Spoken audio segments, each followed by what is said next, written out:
Well, what's going on, folks? I thought I'd do a little update on everything that's kicking around here. And if you look at the garage, it looks a lot different than it used to. There's not much stuff in here. It's pretty cleaned out. Only got the one lawn tractor now.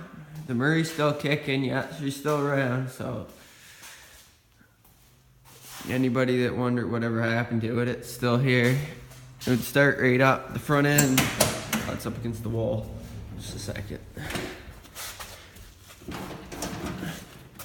Alright, now check out this front end.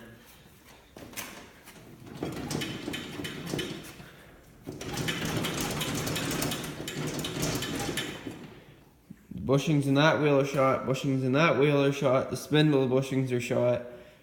The rods for the steering are also shot.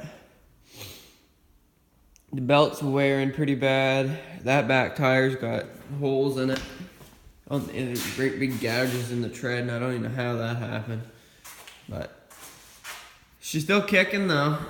I'm thinking about putting suspension on the front of it one of these days if I get rambunctious. Just put two off an old Yamaha Moto4, two of them on both sides.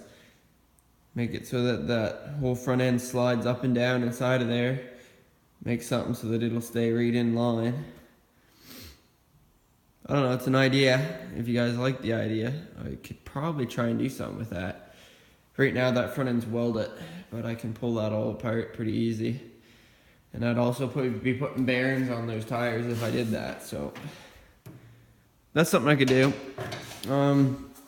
This here, I'm sure you noticed that. That's not mine, so don't worry about that. 400DX in the top end. I don't know, it needs work. I think the cylinder's all warped and the head gasket's spewing out oil everywhere. Smokes. Anyway, on the 350 here, she's in rough shape too because after the last video, there, let me get the light on.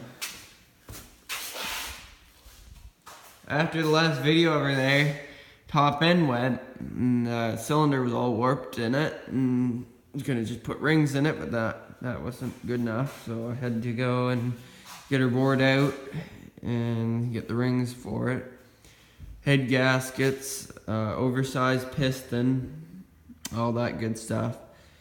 And as it sits right now, all that's sitting there is the rod, connecting rod. So other than that, she's a pretty good working machine. I mean, the front wheels, the CV joints are still shot.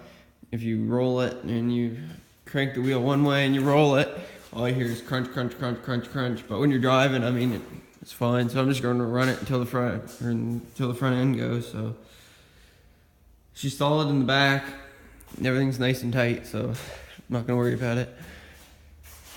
Different bumper on the back. Pretty sexy looking thing. I also put some baffles in the exhaust there because it was really raspy and loud. So I put a couple baffles in there and we'll see what it sounds like once I get the head for it. What else have I done? I took off the gay ass mud flaps that the guy before me had on it. The back and the front. Looks a lot better now. Didn't notice those either, did ya? Got some new snorkels on it.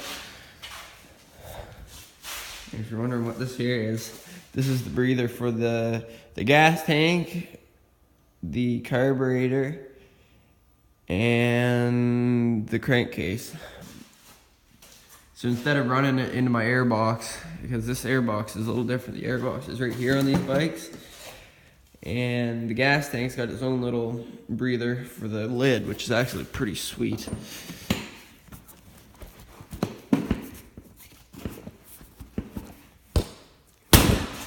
There you go. Gas tank's in the back, and it's got a breather for that, which is pretty sweet because most of the time they get the gas tanks up here, and if you go water over it, you get water in your tank. But this is already sealed right up, and the lines to the bottom are plugged, and then they run up. And then these are for the diffs. Not worried about those too much. It was just those ones that I had to get up high. Also got some hand warmers for it right there. They do work.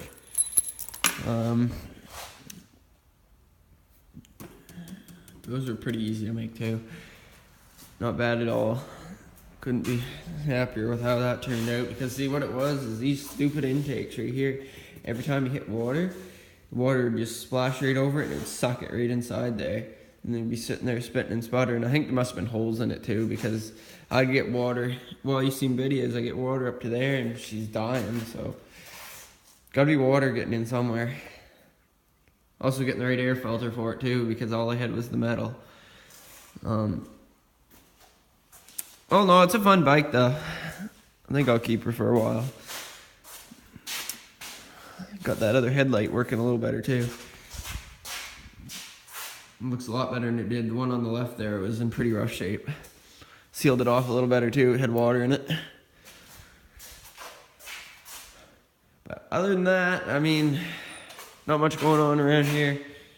Stuff's all organized. So let me know what you guys think about this. If you want me to do some videos on what's going on with that, because I'm thinking about doing a little bit of a rebuild on the front of that thing. Something new. I think I can fit the shock sheet inside there, under the hood. Because when you do wheelies or anything with that thing, the front end smash down, boom, and then it's just, the wheels are just wobbling there. Oh. That's that. This is another thing. This is a pretty sweet little machine right here. Gets you anywhere you want to go. Straight pipe, basically. The exhaust is half broken off, so. Motorized bike. Alright folks, see you later.